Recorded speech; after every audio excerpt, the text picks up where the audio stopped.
It is April 1st, 2013. I'm Wes Hagen. I'm the vineyard manager and winemaker here at Clos Pepe Vineyards in the beautiful Santa Rita Hills, Santa Barbara County, which you can see behind me. We're just going through bud break, and so far the frost season has been very mellow, so I'm in a good mood, ready to answer some questions that came in through Facebook at the Clos Pepe fan page, as well as through Twitter at Wes Hagen. So if you have any questions about wine growing, send them along, and I'll answer your questions every Monday. So we're going to go straight to the questions today. We've got a number of them. See how quick we can get through them.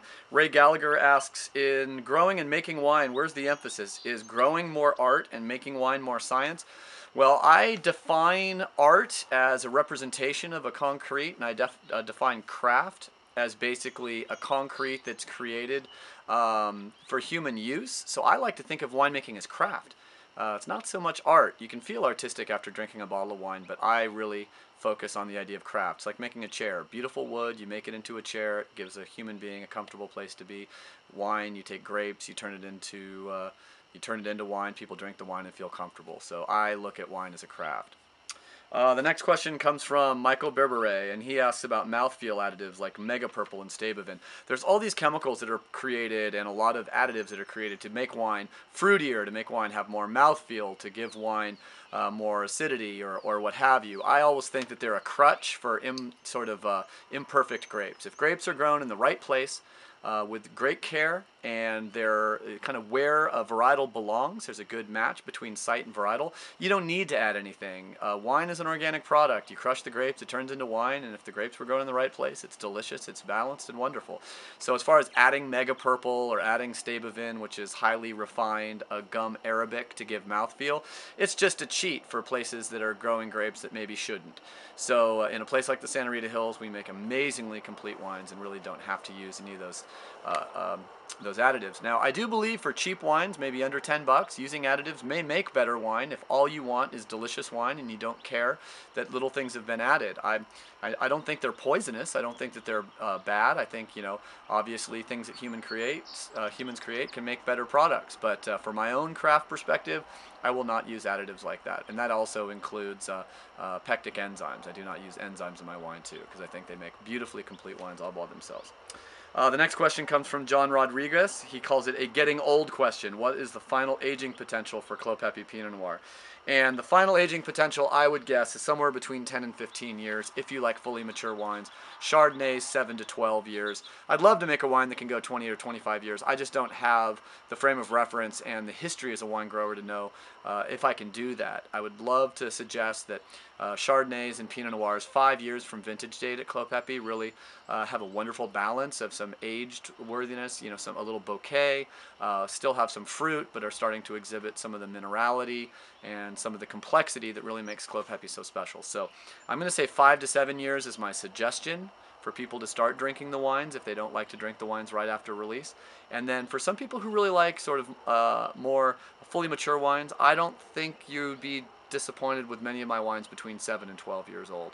If the wines go 20 years old, great for them, but they're sort of like kids. You raise them right, and then they're sort of in charge of themselves. So let's keep our fingers crossed that I can make a wine that can go 20 years, but I'll keep thinking about it and using it as a craft goal.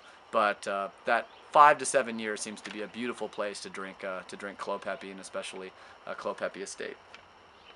Obviously, the earlier picked wines sometimes have better acidity, and that acid structure can help a wine age a little bit better. Next question, why drink wine if they also serve beer? Well, I love to drink beer. I drink beer while I'm playing disc golf. I drink beer sometimes when I'm working at the winery.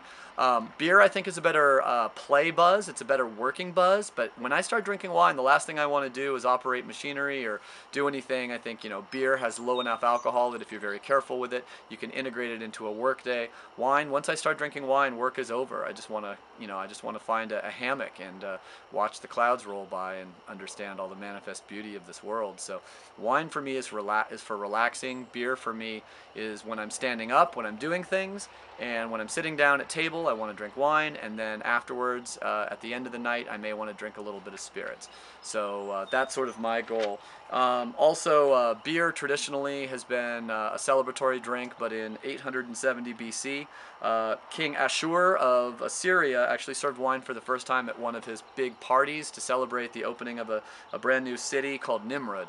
And Nimrud actually was a city that was celebrated by the king by bringing in hundreds and hundreds of skins of wine to celebrate with his guests. And it was the first time wine was served in Mesopotamia for a celebration by a king.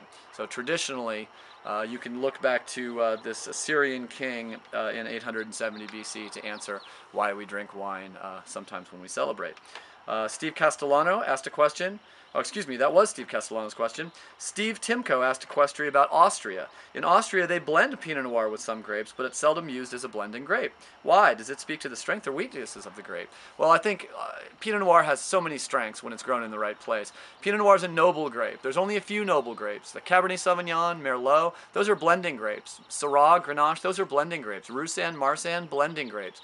But in general, Pinot Noir is a noble grape. So noble grapes, Viognier, Chardonnay, Riesling, generally you could argue Tempranillo, definitely Nebbiolo. Chardonnay is certainly a blending grape, but doesn't Pinot Noir and Chardonnay get blended in with Champagne? Well, yes, they do, but they're still quite noble. And in general, Pinot Noir is made into a red wine. It's generally not blended with anything.